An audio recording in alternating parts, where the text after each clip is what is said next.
Hi everyone. So today I'm going to be talking about Paris is Burning, which is a movie from the 1990s that explores the ballroom dance culture in Harlem in New York at large during the late 80s, as well as the gay, transgender, and also the racial minority communities that were involved in it. So the film opens up by introducing the concept behind a ball, and most of the film sort of details the struggles, the aspirations, and the realities of the people and the communities that are involved.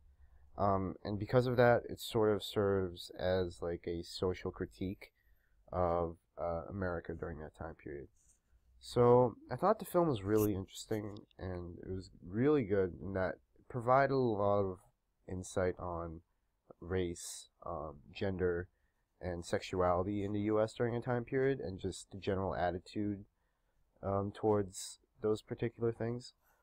So throughout the film, they talk a lot about the fact that a ball is their reality, their imagined reality, and uh, many of the people that are at the ball are gay, transgender, or a racial minority, and they typically share troubled backgrounds, getting kicked out of the house, growing up without parents, growing up in extreme poverty.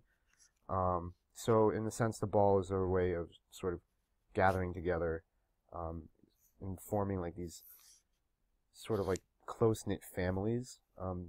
So in that sense, it was really interesting. And I think their way of identifying themselves as someone else, sort of is explained through Mansfield's subjectivity. He says that the self's new understanding of itself has come to it from the outside in an image that is seen in the external world.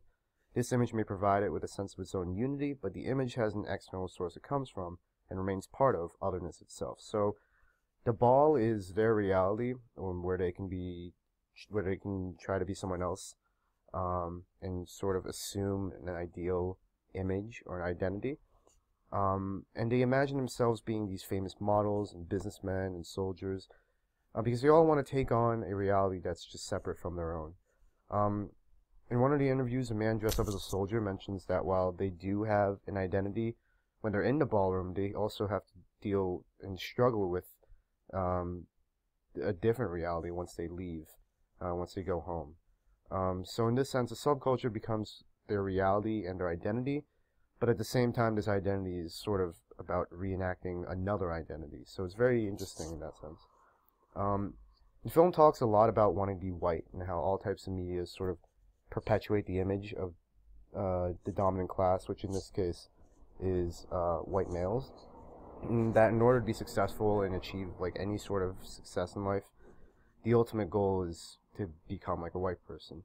So whether these stereotypes are true or not, their imagined reality, in this case the ball, is sort of like their way for um, it's like their way of trying to become more white, become more like the dominant class. So all in all, I think this film was definitely very interesting, and it provided an interesting perspective on a subculture that in some ways sort of serves as a microcosm of social problems in the U.S., the effects of our materialistic society on those non-dominant social classes. So my questions are, do you think that by taking on an identity and living in an imaginary reality, they are actually becoming more detached from their own identity and sense of self?